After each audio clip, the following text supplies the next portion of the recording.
they can drag me to hell. Pagdating nila dun, ako pa rin yung presidente ng impyerno.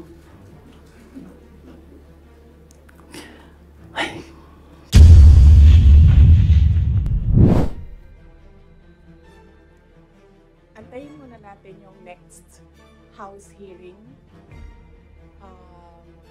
Kasi kulang pa yung mga sinasabi doon for me to answer.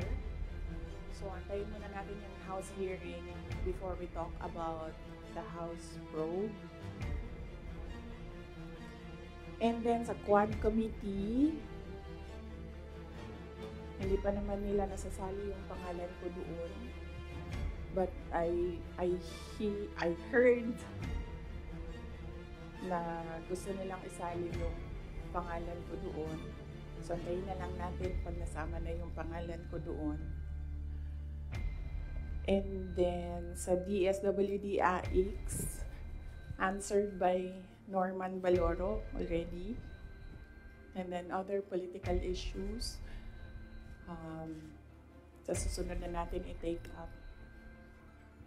Okay, so wala na tayong pag-uusapan. Tapos na. Thank you.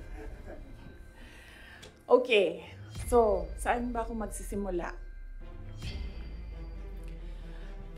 Magsisimula ako sa, you have to bear with me ha. We'll start with 2021.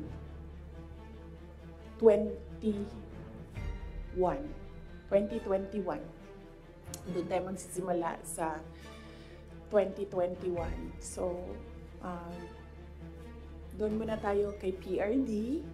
Then, mag-move tayo kay BBM. And then, we'll move to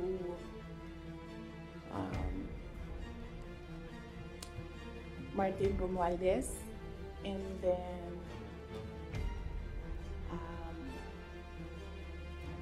merong isang person of that triangle. Hindi muna natin siya i-mention because I'm waiting for more information coming out doon sa House probe bago ko i-mention yung pangalan niya. And then siguro a little of confidential funds. Okay? Okay. So 2021. Kasi madami ang nagsasabi na we are on this road to perdition. Our country is on this road to perdition because matigas ang ulo ni Inday Sara. Hindi siya nakinig sa tatay niya. Kung nakinig lang siya sa tatay niya, tumakbo siyang president, hindi mangyayari itong nangyayari sa bansa natin ngayon.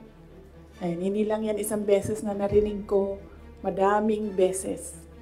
Even kapag pumupunta ako sa mga iba't ibang lugar, diretso ako sinasabihan ng mga tao, hindi ka kasi nakinig sa tatay mo.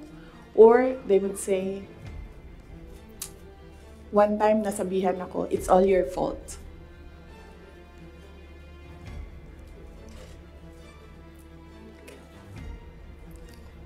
Alam niyo kasi, I don't like talking about my life. I don't like talking about my feelings. I only want to talk about my work. Kaya hindi ako nagsasalita. Pero ganito yung nangyari. PRD never ever asked me to run for president. Yan yung totoo. 7 times niya ako pinuntahan sa bahay ng nanay ko, sa bahay ng asawa ko. Hindi siya talaga nagsabi sa akin na tumakbo ka for president. In fact, sinabi niya sa akin, huwag kang tumakbo for president kasi nanggaling ako dyan, mahirap siya na trabaho, anak kita, naaawa ako sa iyo to go through what I had to go through. Yan ang sinabi niya sa akin, paulit-ulit. And sino ang witness ko to say na totoo ang sinasabi ko? Yung nanay ko. Because sa 7 discussions na yon, nandoon ang nanay ko parati. Nakaupo, nakikinig, hindi nagsasalita. There was only one time, one discussion na nagsalita yung nanay ko. Nilagay ko yung nanay ko doon para makinig siya sa aming dalawa ni PRD. So, on the hindsight, maybe ginamitan ako ng reverse psychology ni PRD, hindi ko alam. Siya lang ang nakakaalam kung bakit paulit-ulit niya sinabi sa akin, huwag ka tumakbo for president. Kung magkakaroon kayo ng pagkakataon na tanungin ninyo siya bakit. Another proof na hindi ako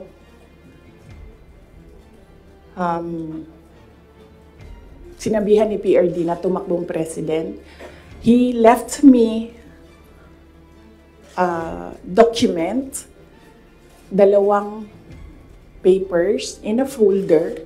Unfortunately, naiwan ko sa bahay namin ngayon. Dala ko siya dito sa Manila para ipakita sa inyo, pero naiwan ko siya sa bahay. Ang nakalagay doon, so maybe the next time na magkita-kita tayo lahat, dalhin ko siya. You can read, but you cannot take photos. Cannot take videos of the document. Nakalagay doon, in gist lang. Sa left side, nagsasabi siya doon, hindi si PRD. Hindi si PRD ang sumulat nun, ibang tao. Nagsasabi yung tao doon, Sara should not run for any position. Dapat si Bongo ang tumakbong VP. Yun yung nakalagay sa left side na document. Nakalagay sa right side na document, Sara should not run for any position. She should endorse Bongo Rudy Duterte for President and Vice President. So yun yung proof ko. Yun yung dala-dala ni PRD na document nung very last meeting namin. Dala niya yung document na yon. So yun yung proof ko na hindi talaga nagsabi si President Duterte na tumakbo ako for president. And even if nagsabi siya, hindi din talaga ako tatakbo for president. Maaga ako nagsabi sa inyong lahat. Sabi ko, I don't know kung may mga media pa at the time na nandito ngayon. Sinabi ko, wag nyo na muna akong tanungin about the presidency para hindi pa ulit-ulit yung tanong. Antayin nyo na lang January 2021. Pagdating ng January 2021, paalam ko sa inyo ang decision ko. Kung tatakbo akong president o hindi. And true enough, January 2021, maaga ako nagsabi sa lahat, sa taong bayan, na hindi ako tatakbong president. Unfortunately, hindi naniwala lahat. Kasi sinasabi ninyo, yan yung track ni President Duterte. Hindi ako tatakbong president, hindi ako tatakbong president. And then, nag-substitute siya. But,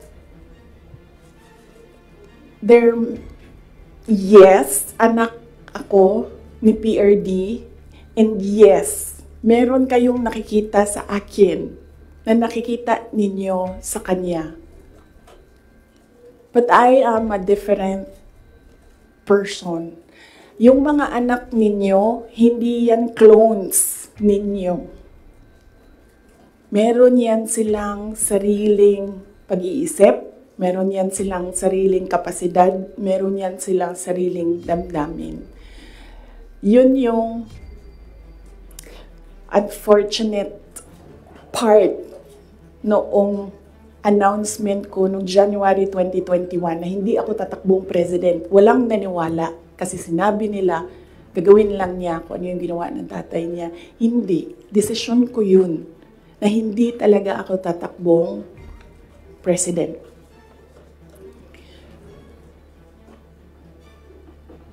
Because at that time,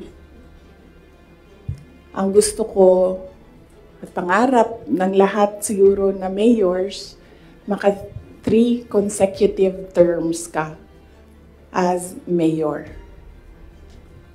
Okay. So, klaro na yon. May questions doon? Yes, ma'am. Sino po yung nagsulat doon sa folder? Unsigned siya, walang pangalan, and I think sinadya nila na wag lagyan ng pangalan yung 2 letters kasi it was really a Sara bashing document. It did not say anything nice about me. So, I think sinadya nila na hindi sabihin sa akin kung sino yung sumulat ng 2 documents. How did you feel, ma'am? How did you feel po when you seen those documents? Wala naman akong problema sa sarili ko. Alam ko kung anong kakayahan ko, alam ko kung anong kapasidad ko, alam ko kung ano yung kaya kong gawin. So kung ano man yung sabihin nila nung 2 tao na yon, hindi siya nakaka-apekto sa akin.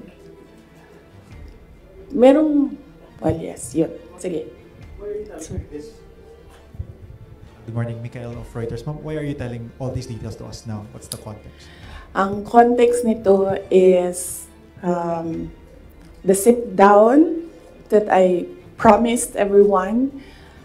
Nagsabi ako na mag-sit down ako. Merong mga questions noon na sinabihan ko kayo na it needs a sit down.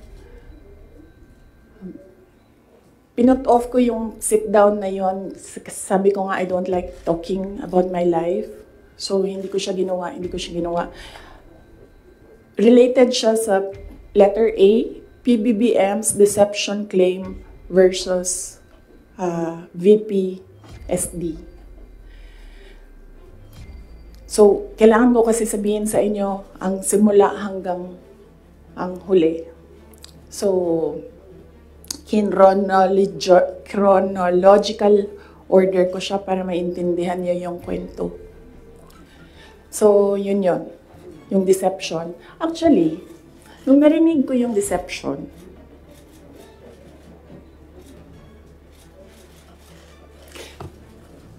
naisip ko pa, hindi ko na siya sasagutin.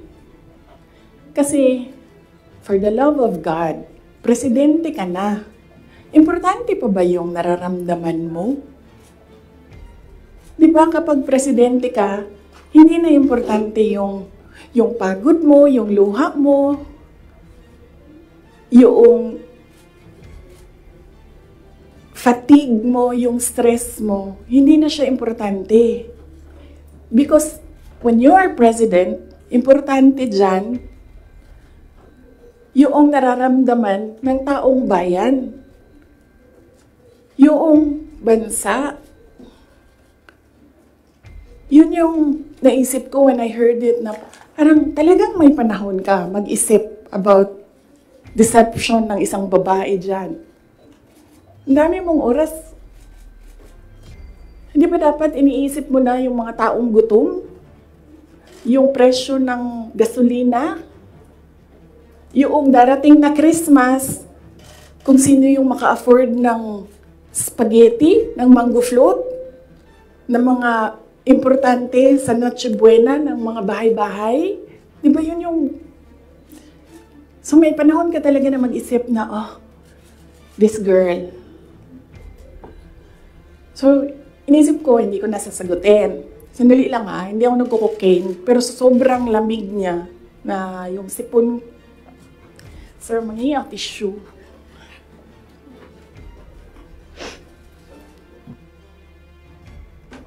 O, wag niyo lang hinaan, sir, kasi sa sobrang dami natin. Tissue lang, sir, may panyo ako. Ayoko ng panyo. Huwag niyo i-off, sir, kasi sa sobrang dami natin, mamamatay tayo dito pag walang aircon. Kasi hindi iikot yung hangin.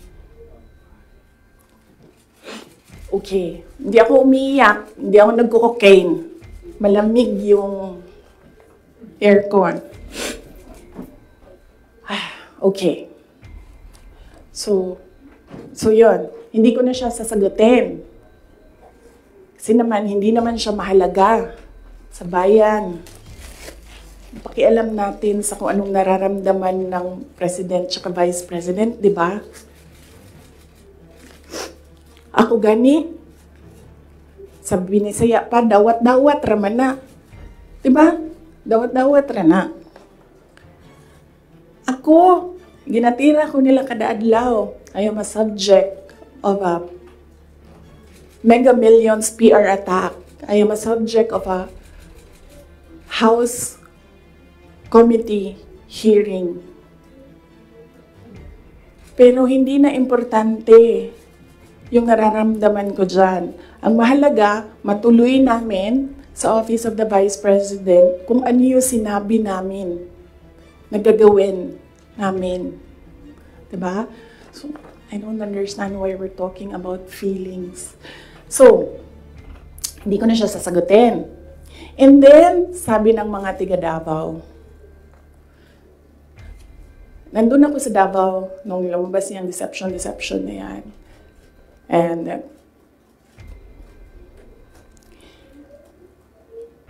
iba-iba na yung reaction ng mga tiga Davao. And lahat, hindi maganda yung reaction. Yawa na, siya na'y nangilad, siya pa'y nang budol, siya pa'y bagagnaw, nga musulti, nga I was deceived.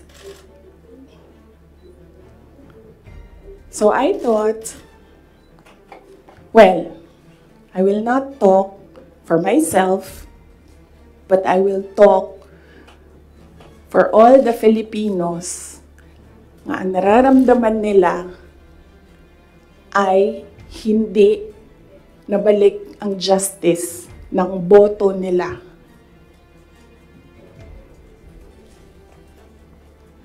So yan yung context. Mahaba ng context. Okay? So nasaan ako? 2021 January. 2021 October, filing. Kita ninyo ako nag-file ng mayor.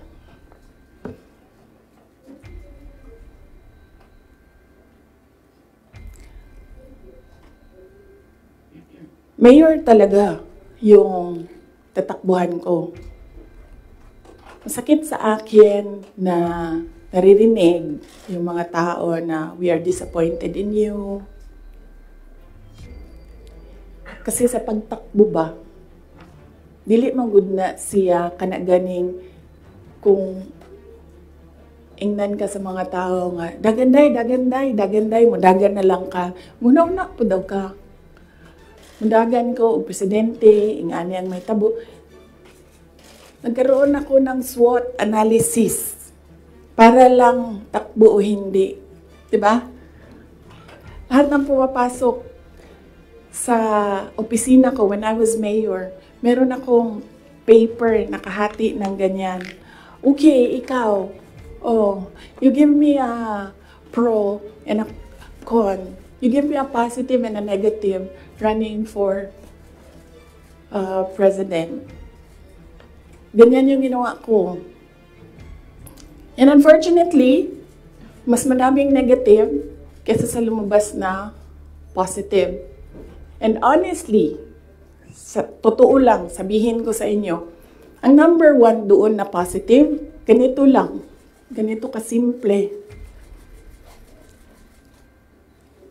Pangarap ko magkaroon ng effigy na sinusunog. Totoo yan. Because I feel na parang, wow, sino ba sa inyo, sino ba sa atin ang ginagawa ng effigy? Diba? Sino ba sa atin ang meron talagang tao na hindi matutulog ng ilang araw para gagawa ng effigy tapos susunugin? Diba? So naisip ko, oh, when I become president, meron akong effigy. And susunugin nila and magpapapicture ako doon. Kasi hindi lahat ng tao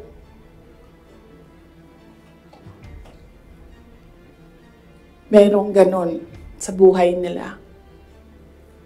And then another positive was, mapupuntahan ko na lahat ng sulok ng Pilipinas. Makikilala ko na lahat ng mga tao, mga kababayan ko sa Pilipinas. Mapupuntahan ko lahat ng mga bansa na madaming Pilipino na nagtatrabaho doon, na tumutulong sa ekonomiya natin dito sa bansa. One of those positive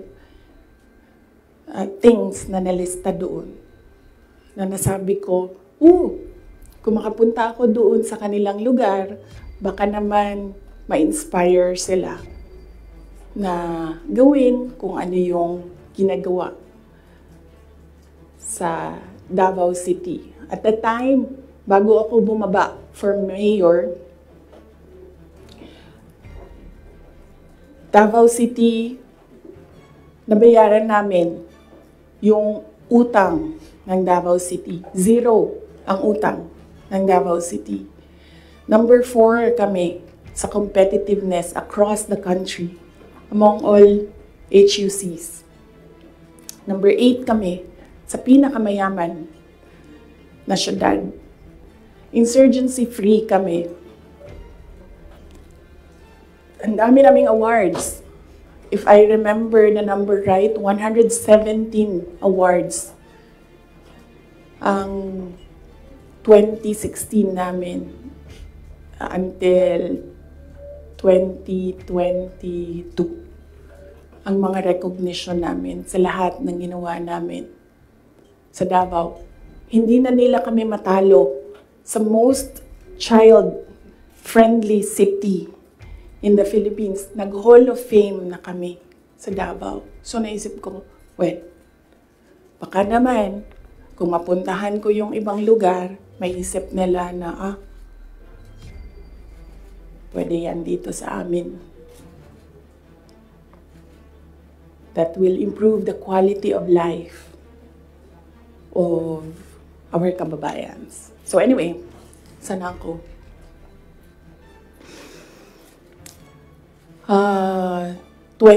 October, nag-file ako. Pagdating ng late October, after deadline ng filing, tumawag sa akin si Senator Amy Marcos.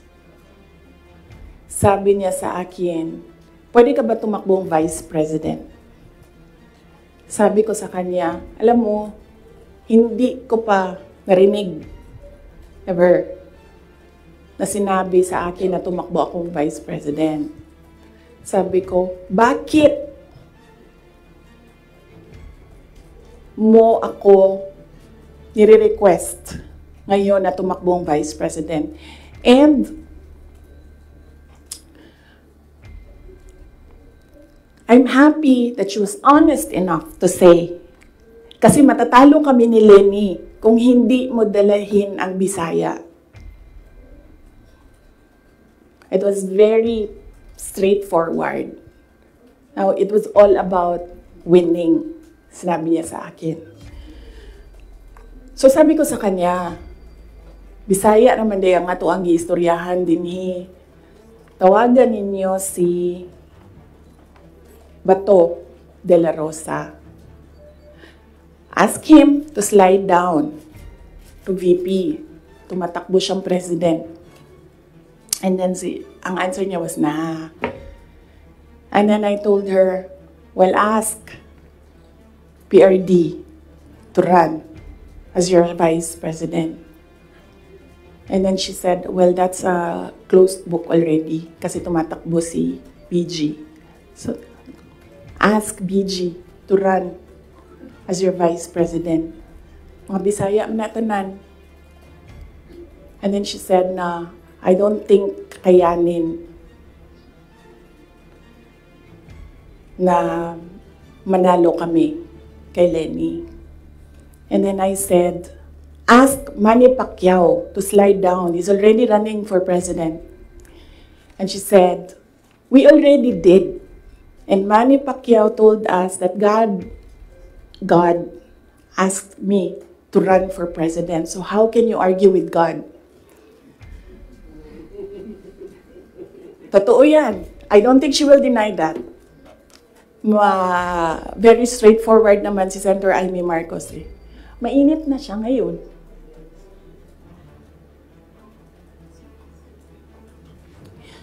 So, I said, sabi ko, it's never been talked about. I need to talk to my family and I need to see kung mananalo ba ako for vice president. Because I've never seen my numbers as vice president. And then she said, okay, let's talk about it. And then, early November, nandun ako sa Cebu. Pumunta ako sa Cebu, nakita niyo yun, di ba? For an event. And, nandoon din sila. Hindi ko alam kung bakit sila. When I say sila, si BBM, tsaka si Senator Amy. And, nag-request sila ng pag-uusap din. So sabi ko, okay, mag-usap tayo. Nagkita kami sa bahay ni Martin Romualdez. Kasi gusto umeksena ni Martin Romualdez, gawa siya ng party-party ko noon na birthday. And then pag-upo ko doon sa, I think you see the pictures. Umupo ako sa couch, tabi ko si BBM. Sinabihan ko siya, huwag ka maniwala sa kanila. Huwag ka maniwala sa mga taong nagsasabi sa iyo na tatakbo akong president. Hindi ako tatakbong president, sinabi ko na yan. So sabi niya, yes, I know. Sinabi mo na rin yan noong pumunta kami during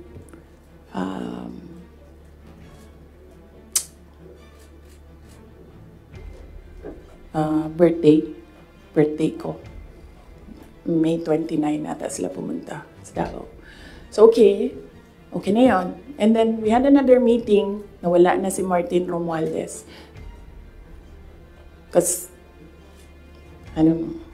hindi naman talaga siya kasali. Sinisiksik lang niya yung sarili niya. Totoo yan. Ito yan. Papunta tayo kay Martin mamaya. Gusto nyo? Tawag sa kanya ng mga kasamahan niya doon sa house, Tambi!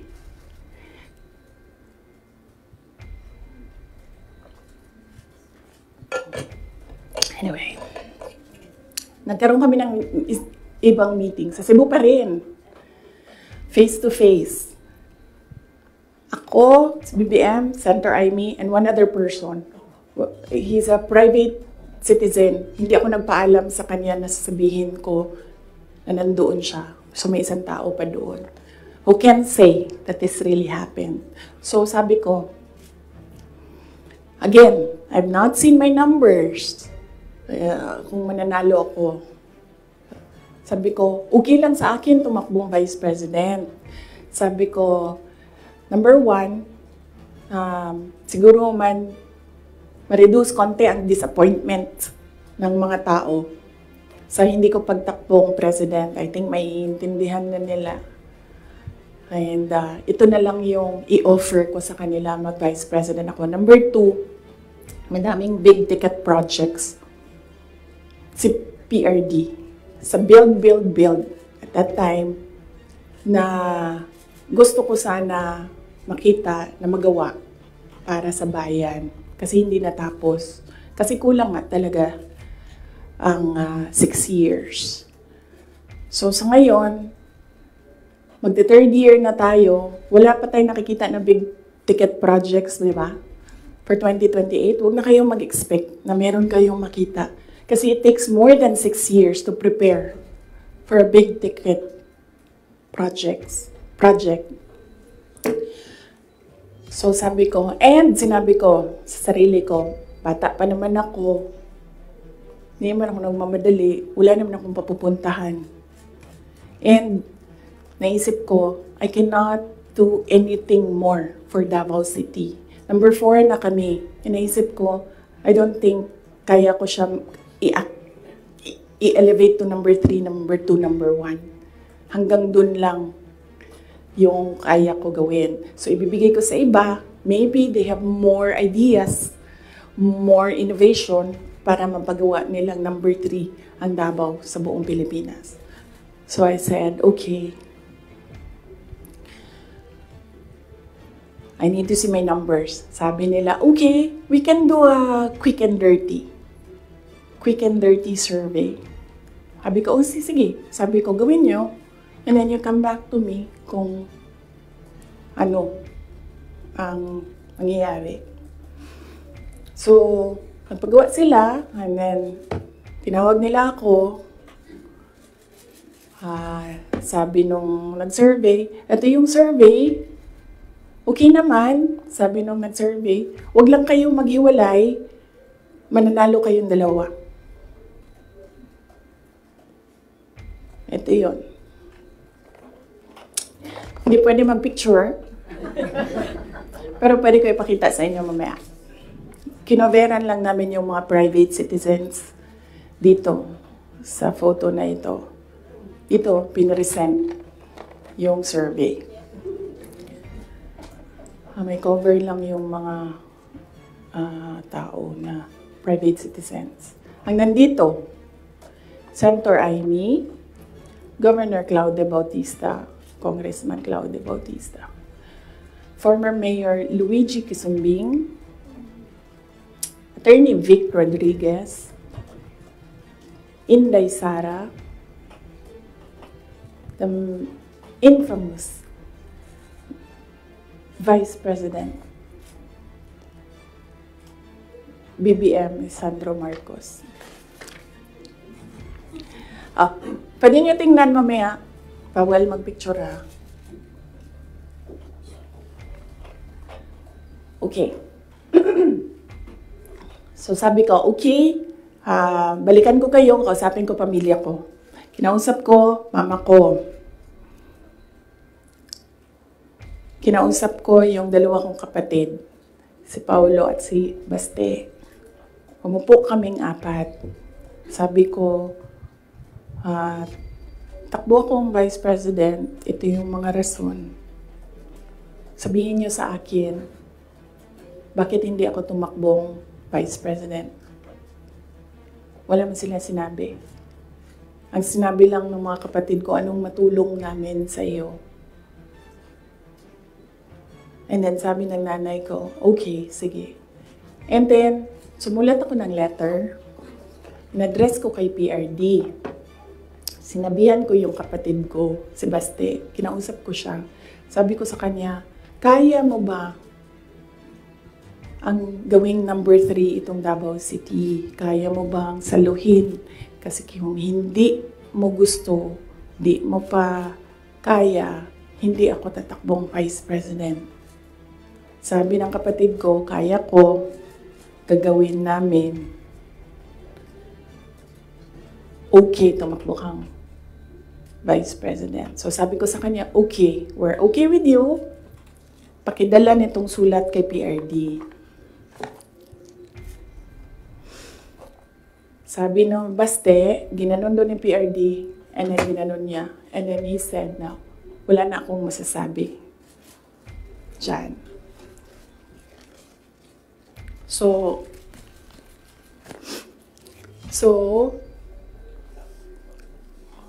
okay lang, sir, kasi kung babaan ninyo, masyado tayong madami dito, iinit siya. So,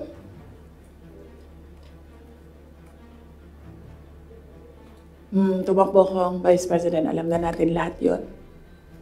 Ginawa ko yung kampanya. Alam na natin lahat yun. Okay? So, no. Hindi ko sinuway. Hindi matigas ang ulo ko. Hindi totoo na pinatakbo akong president ni President Duterte. In fact, every time makita niya ako ngayon, sinasabihan niya ako, huwag ka tumakbong president. Sabi niya, yung dinadaanan mo ngayon, wala iyan. Kung ikaw ay president, mas mahirap pa. Sabi niya, mawa lang ako sa'yo. May heart pala siya. So, klaro na yan. Hindi ko kasalanan that we are on this road to hell. Hindi ko kasalanan kung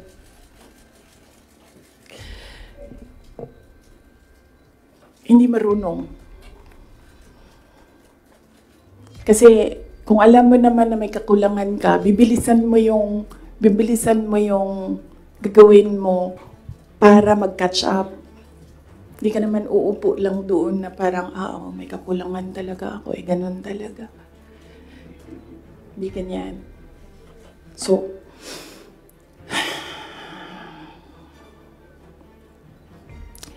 that's that.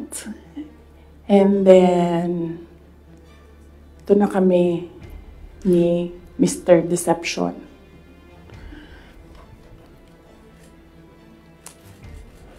Sabi ko sa kanya, 2 lang.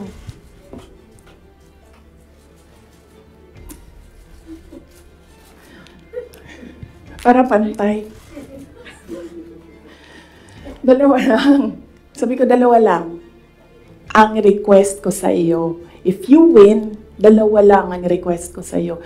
And I think, I requested this na one-on-one kami online. Pero meron akong nabasa somewhere na merong nakikinig sa side niya.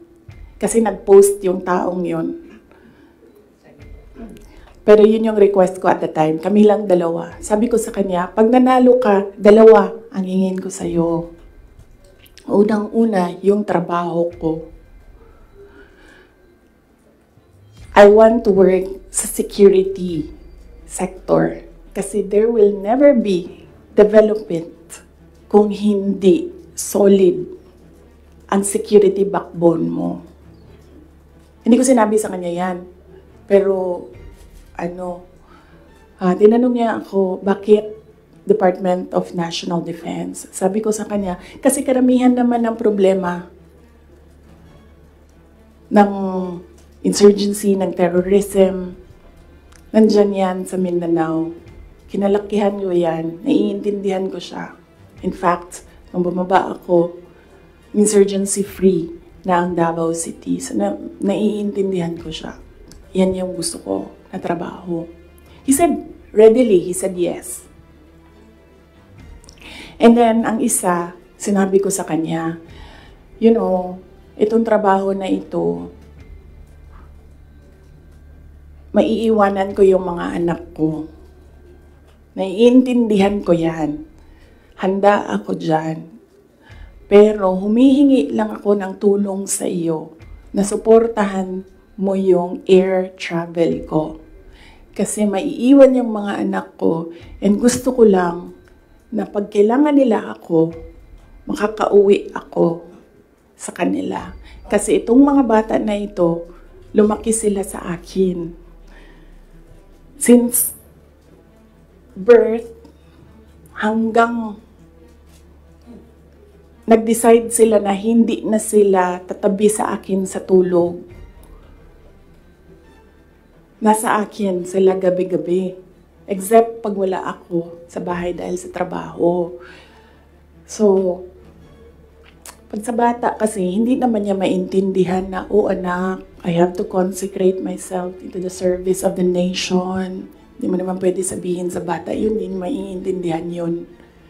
So sinabi ko sa kanya, supportahan mo lang yung air travel ko because I need to go home to my children. Kasi kahit na Vice President ako, gusto ko pa rin na maalala nila na nandyan yung nanay nila dahil sa loob ng bahay, Hindi naman Vice President tingin sa akin ng mga anak ko. Just plain, Mama, may kailangan ako. Mama, may problema ako. Sabi niya, yes. Dalawa lang yun. Sabi niya, yes. In fairness, hindi siya yung nag-umindi sa DND. Hindi totoo yan na hindi binigay sa akin. Binigay yan. Nung nanalo na, sinabi ko na ito dati, ulitin ko lang. Nung nanalo na kami, nakita ko yung boto. And then I realized, sabi ko, gagawin talaga ng mga tao na ipaaway kami para masira yung partnership. Yun talaga ang gagawin. Lalong-lalo na ng mga yellow, ng mga liberal. Kasi yun yung gusto nila. So sabi ko, they will exploit this. And dahil nasa DND ako, araw-araw ako pagdududahan. Anong ginagawa ng babaeng yan dyan? Usa na iya, ginabuhat. Asam na siya gaadto. Planning ako dita. Planning to overthrow the government. Kasi DND yan. Hawak mo ang military. So sabi ko sa sarili ko, ayaw ko na magtrabaho ng ganun. Na araw-araw ka pinag-iisipan na meron kang gawin. Samok ra siya ba? Magtrabaho ka, unya na pa ingana nga intriga, madaot lang imuhang kamada. So ingon ko, sabi ko sa kanya, pwede ba ako lumibat sa education? Kasi 3 naman yung plataforma ko. Mapayapang pamumuhay, trabaho, edukasyon. So sabi ko, pwede ako lumipat ng DepEd. Sinabi ko din sa kanya kung bakit. Ayaw ko na intrigahin ako. And then he said yes. So napunta ako sa DepEd. And then the other one, sabi ko, supportan mo yung air travel ko. Sabi ko, di na nangyari yun. Pinilit namin, hindi na natupad yun. Isang beses sinabihan ko siya. Sabi ko, pwede ba sabihan mo yung 250? Kasi ako ang priority. Hindi ikaw. Kasi yan yung usapan natin. Kasi naiintindihan mo, di ba? Na meron akong maliliit na anak. Kasi sinabi siya, do I have to tell them? Na semi-British accent. And I said, of course. Kasi presidente ka, ikaw magsabi. So, hindi na. Isang beses. And then one time, priority daw si Lisa. Hindi ko alam kung anong trabaho niya para sa bayan na ito. And then one time, priority daw si ganyan. So, I said, okay. This is,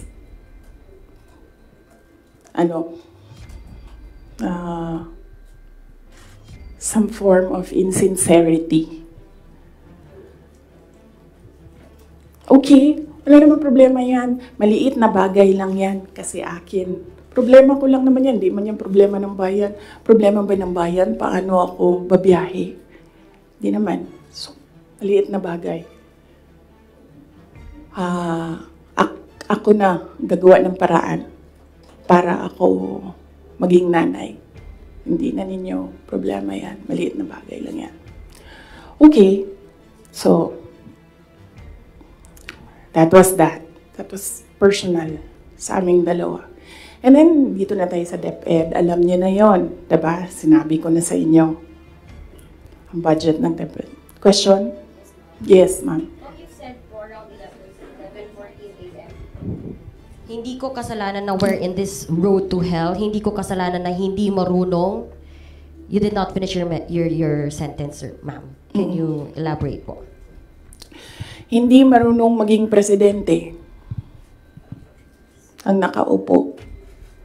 Kasalanan ko ba yun? Hindi. Ba't sinasabi ng mga tao, kasalanan mo kasi hindi ka tumakbo, ikaw sana yung presidente, hindi siya. But then I said, maaga ako nagsabi na hindi ako tatakbo for President. May madaming mga negative doon sa listahan. Okay. So,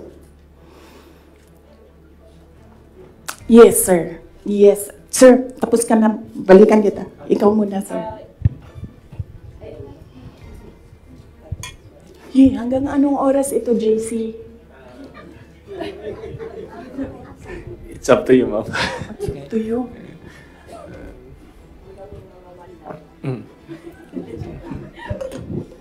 Okay. Madam VP, with all this revelation that, ayun nga, meron kayong mga request kay President Bongbong Marcos in case he wins, which is he won. And of course, yung conversation nyo with Senator Amy Marcos. Ngayon ba, do you regret teaming up with President Ferdinand Marcos during the 2022 elections? Alam mo, inisip ko yan. Naisip ko na yan. And then naisip ko kasi, ganito. Sila yung tumatakbo, diba? Tumakbo si BBM, tumakbo si Lenny. So, either lang naman sa kanila yung mananalo noon. Tapos mayor ako ngayon. Imagine natin, parallel world na either sa kanila ang president and then ako ang mayor. So I'm sure, lahat ng mga nakapalibot sa kanila, magtitingin pa rin sila sa akin doon sa Davao City. Hahabulin pa rin nila ako doon sa Davao City because tinitingnan nila. Yung mga nakapalibot sa kanila, wala na yan silang pakialam kasi president na sila, diba? Pero yung mga nakapalibot sa kanila, may pakialam. Kasi sila yung tumitingin ng future. Sila yung tumitingin ng 2028. And then, meron akong realization yan because ang nagsabi sa akin yan, si former Senate President Manny Villar. Sabi niya, wala kang kawala dyan. Saan ka man magtago, saan ka man pumunta, hahabulin ka nila kasi tinitingnan nila ang 2028. So, I don't regret running for Vice President. Kasi imagine nyo, kung mayor ako, tas hinahabol nila ako ngayon. Diba? Napakadali nila ako i-suspend. Napakadali nila ako kasuhan. Napakadali nila ako tanggalin sa pwesto as mayor. Ngayon, hindi nila ako matanggal.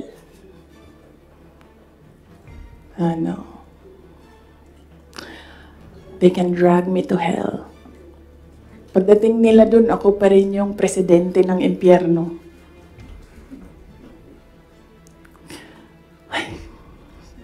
Yes.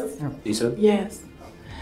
Pahiram ako ng ballpen, lagyan ko lang ng note kung saan ako nag-stop kasi para alam natin saan tayo mag-start. Mamaya.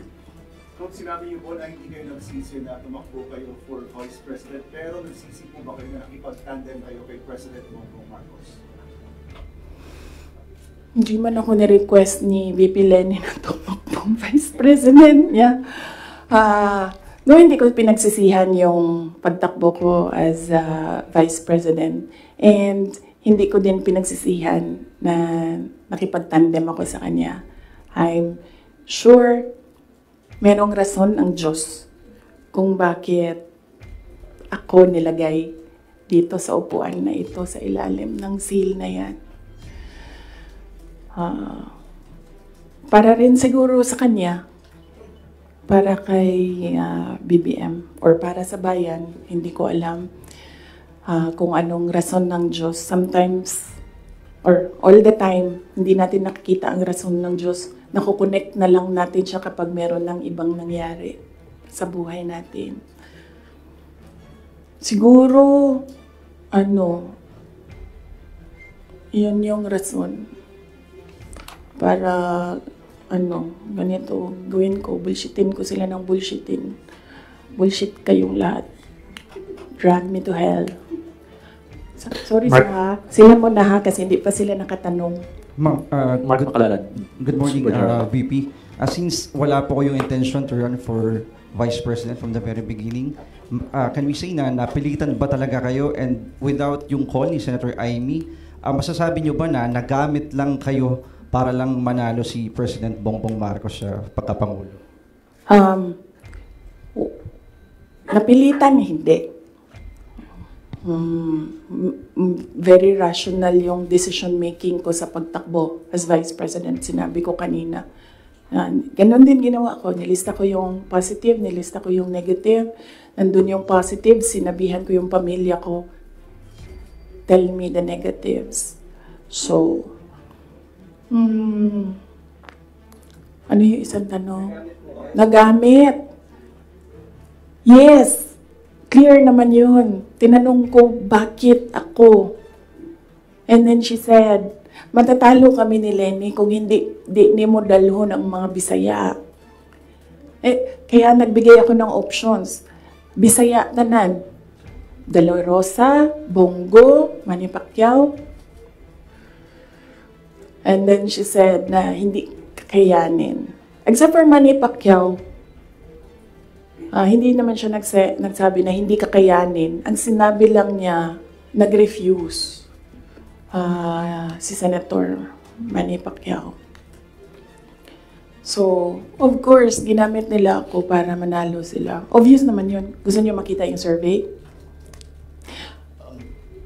Hindi ko siya dala. Pero next time dalhin ko, and then pwede kayo tumingin pero hindi kayo pwede magpicture.